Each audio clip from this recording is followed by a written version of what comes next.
Assalamualaikum warahmatullahi wabarakatuh. Bertemu kembali ya anak-anakku sekalian di mata pelajaran kali ini, yaitu tentang ilmu pengetahuan alam atau IPA. Materi hari ini adalah tentang bunyi. Untuk pembahasan materinya seperti apa, kita lihat ya selanjutnya. Mari kita simak bersama-sama ya anak-anakku. Kita masuk materi IPA ya nak ya, ilmu pengetahuan alam. Yang pertama adalah tentang bunyi. Bunyi atau suara, bunyi bisa juga disebut dengan suara ya, berasal dari benda yang bergetar. Jadi segala sesuatu yang bergetar itu dapat menghasilkan bunyi atau suara. Sumber bunyi adalah benda yang bergetar dan menghasilkan bunyi. Sedangkan sumber bunyi itu sendiri adalah benda yang bergetar dan juga dapat menghasilkan bunyi, dinamakan dengan sumber bunyi. Yang terakhir, gelombang bunyi adalah bunyi yang merambat. Jadi bunyi itu dapat merambat atau suara itu dapat merambat, bisa terdengar oleh telinga kita. Nah, disebut dengan gelombang bunyi. Nah, yang selanjutnya adalah syarat terjadinya bunyi.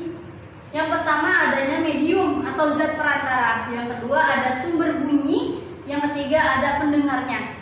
Kita lihat yang poin pertama dulu ya nak ya. Ada medium, maksudnya ada mediannya atau ada zat perantaranya. Bisa melalui udara, bisa melalui benda padat, dan juga bisa melalui benda cair. Nah, kita jelaskan satu persatu ya. Kalau misalkan melalui udara, contohnya kalau kita mendengar kicauan burung. Nah, kalau di atas, kan burung banyak di atas tuh ya terbang. Nah, kalau misalkan kita dapat mendengar suara burung, berarti bunyi kicauan burung tersebut merambat melalui udara sehingga bisa terdengar oleh kita. Terus yang selanjutnya itu melalui benda padat. Contohnya kalau bunyinya sini tulis telepon dari tali ya.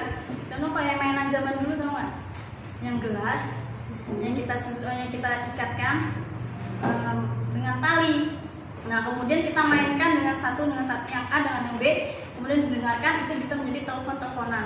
Atau bisa juga misalkan kita pukul-pukul penggaris atau pulpen lah di meja kita. Itu kan meja kan termasuk benda padat ya. Kita pukul-pukulkan di situ, kemudian sebelahnya atau kita bisa mendengarkan dari sebelahnya, itu bisa terdengar suara. Jadi bunyi dapat merambat melalui benda padat, bisa merambat melalui benda padat. Yang ketiga yaitu cair atau di air. Contoh di sini adalah komunikasi ikan paus dan lumba-lumba. Jadi mereka sesamanya nih sejenisnya ikan lumba-lumba dan juga paus, mereka berkomunikasinya melalui air, melalui gelombang elektromagnetik, sehingga mereka bisa mendengar nih sesamanya nih, oh di sini lumba-lumba ini, di sini ada lumba-lumba itu misalkan. Seperti itu ya. Jadi bunyi juga bisa terdengar di dalam air karena bunyi merambat melalui air. Yang kedua ada sumber bunyinya. Kalau tidak ada sumber bunyinya ya nggak bakalan terdengar suara atau bunyi ya. Nah di sini ada contohnya pita suara. Jadi suara kita ini bisa terdengar karena kita mempunyai pita suara. Nah, itu merupakan sumber dari bunyi. Yang kedua adalah ada alat musik. Contohnya saja misalkan gitar, senar gitar. Kalau kita petik, dengan cara kita petik itu akan menghasilkan bunyi. Atau seruling, kita tiup serulingnya, nah bisa menghasilkan bunyi. Syarat terjadi bunyi yang ketiga yaitu ada pendengarnya, yaitu hewan dan manusia. Bunyi apapun, benda apapun yang bisa menghasilkan bunyi itu akan didengar oleh hewan dan manusia.